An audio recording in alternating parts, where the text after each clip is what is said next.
Hello and welcome back to my final Euro 2024 video. I of course am the FBL Train, and in this video we're going to be looking at my squad for the final of the Euro. So yes, the final is here, it's approaching us, it's on Sunday. England play Spain, come on England. So I will be revealing what my squad is going to look like ahead of that final. I've got 5 free transfers just like everybody else has. Only 6 players got knocked out in the semi-final, so it's looking pretty good to be fair. And that, no. But the only issue is, you don't have a bench boost in this game. Realistically, they should put a bench boost on this just for the final, because I've got all these transfers, and I don't really need to make many, to be honest. But yeah, 5 free transfers ahead of the final. And yeah, before we go through my squad then, let's look back on the semi-final, which is all done and dusted. 49 points overall. Obviously, I did activate my wildcard for the semis. And you might notice one thing on here. So, I put all the English players, well, except Harry Kane, on the bench. I had Simons on the bench. And I'm telling you now, I got a little bit drunk ahead of that semi-final game for England and Holland. And I completely forgot about fantasy football until the next day. So, that is why Bellingham, Simons, Stones are all on the bench. And Jordan Pickford as well. So, yeah, a bit of a nightmare there because obviously Simons, I'm probably saying it wrong. I don't know how I keep getting it wrong. But he did obviously score, so I've lost out on 7 points already there. But yeah, goalkeeper-wise, both goalkeepers, it was 2-1 both scores. So both obviously conceded.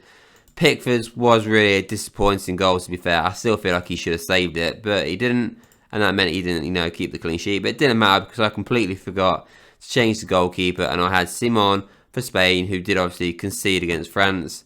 Yeah, so 2 points there. Wasn't great, but, no difference there with each keeper. So it didn't really matter if I just changed to Pickford. With the defence, so yeah, again, no clean sheets. We were in the semi-final, so it weren't great, was it? So obviously Stones sat there on the bench with 3. I've also got Nathan Ake, who had a miserable night. He only got 1, conceded 2 goals. That's why he only got the 1. Dumfries, though, oh God, he got -1 in the end. So obviously he conceded 2 goals, conceded a penalty, which was harsh. I still don't think it was a penalty, and he obviously got that yellow card for it, which was even harsher, I thought. So -1 there for Dumfries. He had a stinker. Laporte, my most points there with 4, so he got a load of ball recoveries. That's why I got the 2 extra points. And then Teo Hernandez, who I still think was very disappointed in that semi-final, only came away with 3 points, which was frustrating. But yeah, nothing really from the back line there. Nobody really got anything from the back line, I'm guessing. So yeah, that was a bit of a stink there. With my midfield, oh God, it was disappointing for a lot of them. So obviously I've mentioned Simons got the goal for the Dutch, but he's sat on my bench, unfortunately. He did get a yellow card as well towards the end of the game. So you got 7, but it don't matter, I don't get any. Same with Bellingham, also got a yellow card, sat on my bench, so he only got 1 point in there. So I got away with that one anyway, because I was going to bring him in my team.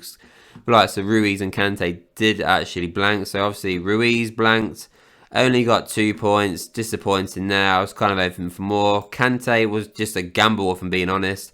I thought maybe he'll get a load of ball recoveries. He didn't get any in the end. So yeah, he turns out to get the worst, he's the least amount of points in the semi-final. The only time I got him. So yeah, that was a proper stink there. And then my captain was Danny Olmo in the first game. Obviously, I would have changed it to Harry Kane if I remembered. But you know what? I'm not too fussed about the Euros, the fantasy football and that. It's just, it's a laugh, isn't it?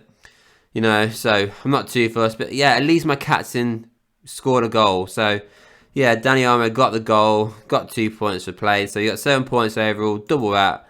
14 points from my captain. So yeah, at least my captain did get a load of points. Double digit figures, that's really good.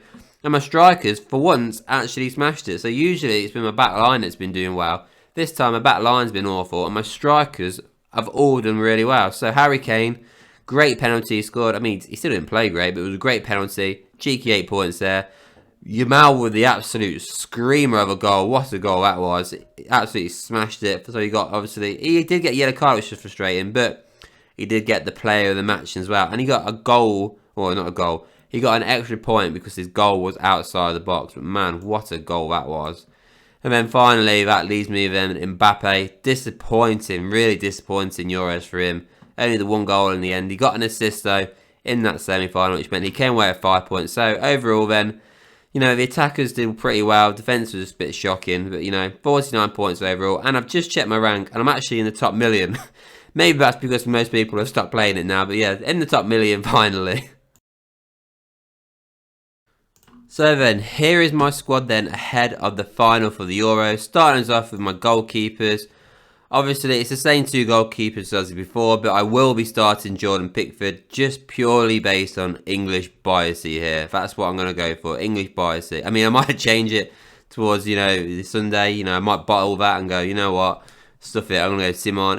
This game could go to penalties, to be fair, but yeah, I'm going to go for Jordan Pickford as my starting goalkeeper for now, but don't be surprised if I did change that. But yeah, am I confident that this game's going to be all-out goals? No, I wouldn't be surprised if this goes to penalties.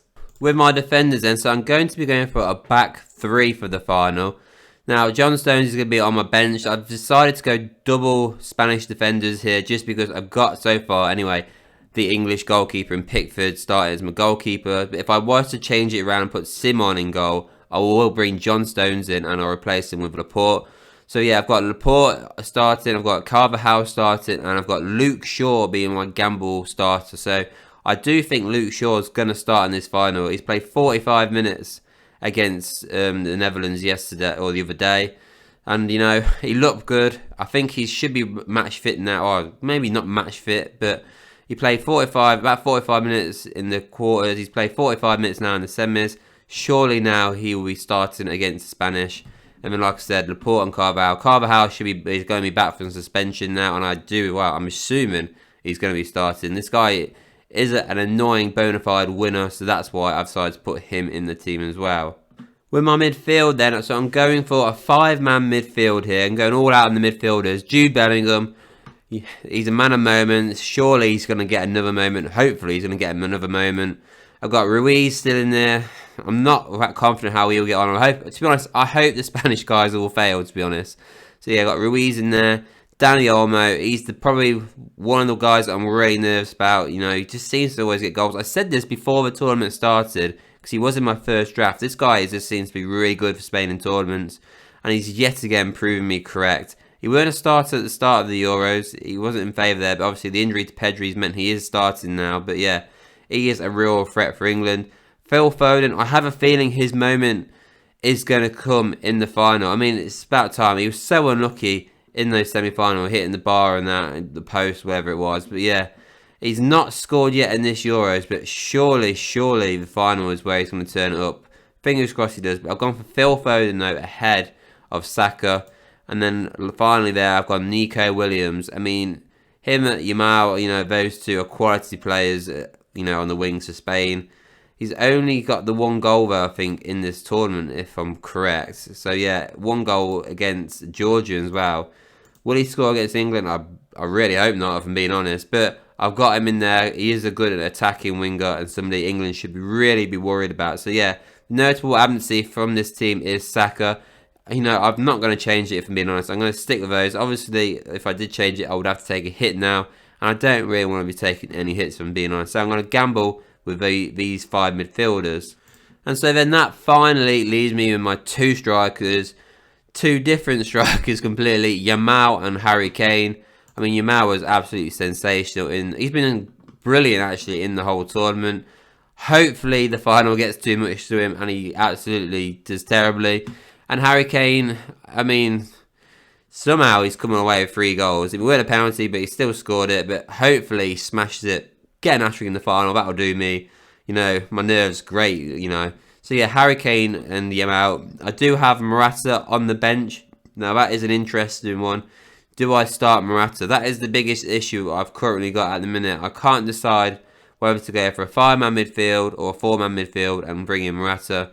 I mean, he's doubtful, but I do reckon he's going to start. And he hasn't actually scored in the Euros since the first game against Croatia. So I'm not so confident with this guy, to be honest. So I feel like it's probably better to go for a 5-man midfield and have just 2 up top. But again, it could change. Team news as well is going to be a big thing. Who knows? I mean, people are talking about dropping Kane. That's not going to happen, obviously. But you never know what could happen.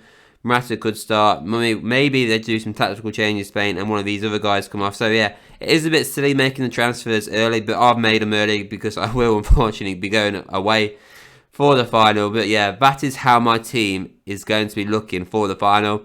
The only changes I'll make will be the substitutions, whether I'll sub change it or not. I'm not so sure just yet. Obviously, still a lot to think about, but yeah, that is how my team is going to look for the final. Fingers crossed, though, England win it. Oh my god, man, I'm nervous, man. Nervous like how, and it's not even the final yet. But yeah, let me know what you think of this team. Let me know what your team is, and let me know how you're getting on in this fantasy football. I've done terribly, but I'm not really been that bothered about it, if I'm being honest. You know, it's just a bit of a laugh. But yeah, let me know how you're getting on. Let me know what you think you should do for the finals. Or what transfers should I really go on for Saka? I don't, yeah, it's a tough one, but yeah, let me know what you think. So yeah, that is it for this video. Please don't forget to like this video, even if you didn't like it, you know, just like it anyway. And don't forget to hit that subscribe button. And good luck, everyone, and I'll see you all for the next season of the Premier League.